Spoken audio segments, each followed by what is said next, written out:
Hello साथीहरू, good evening.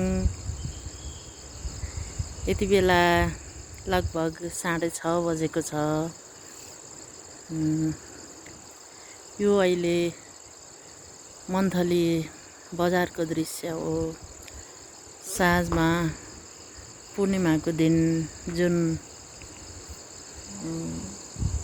को चाहिँ यस्तो भर्खर चाहिँ झुल्किएको जुनको दृश्य देख्न सकिन्छ। दसैँ आजबाट सकिएसँगै तिहारको रौनक बढेको अवस्था छ। यति बेला रमाइलो झिलिमिली आनन्दको दृश्य, चिसो चिसो हावामा शीतलता लिँदै हजुरहरूलाई म सँगसँगै आनन्द लिनलाई यो भिडियो बनाइरहेको छु।